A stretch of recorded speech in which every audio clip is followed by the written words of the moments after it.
Oh yeah, I'm gonna rip it apart. Cooking the perfect prime rib roast is too easy. Let me show you how it's done.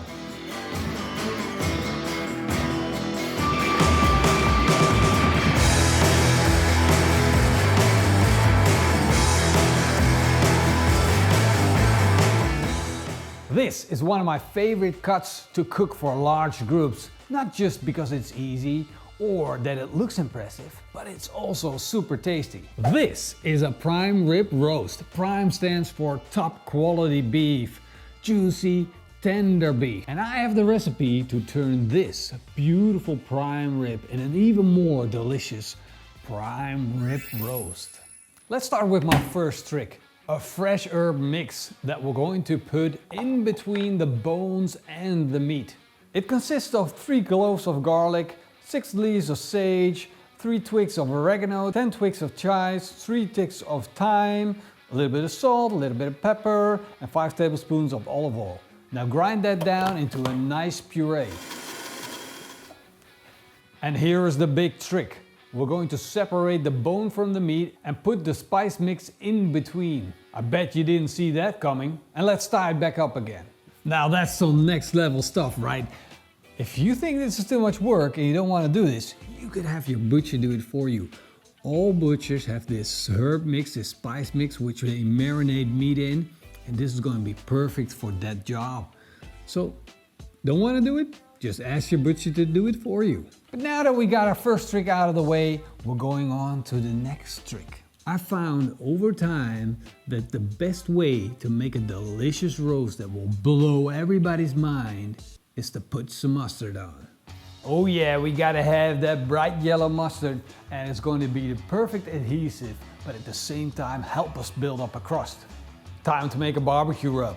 For that we're going to use 1 part ground black pepper, 1 part salt, 1 part onion powder, 1 part paprika powder. Mix it up, sprinkle it on your prime rib roast, and it's as easy as that.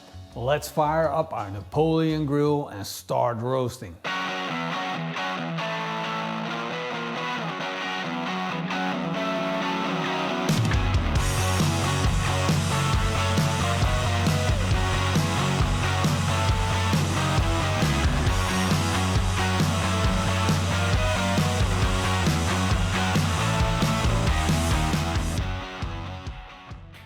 And now it's time to relax with your friends, have a beer, because you're waiting while the barbecue does all the work. At a temperature of 140 degrees Celsius, slowly our roast is becoming something delicious. So we just gotta give it time. Maybe a probe thermometer, check it every now and then, but you gotta wait until it's cooked to perfection.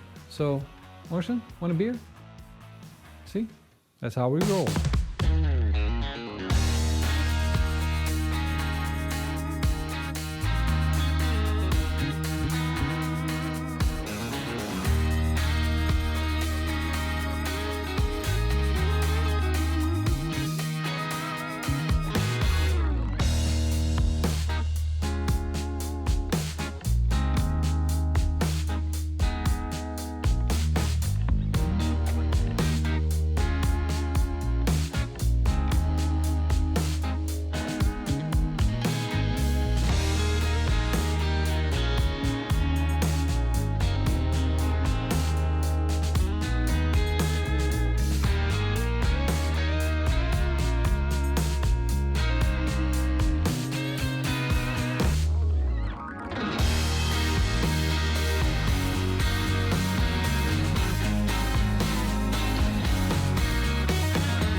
Let's take a moment here to appreciate this beautiful rib roast.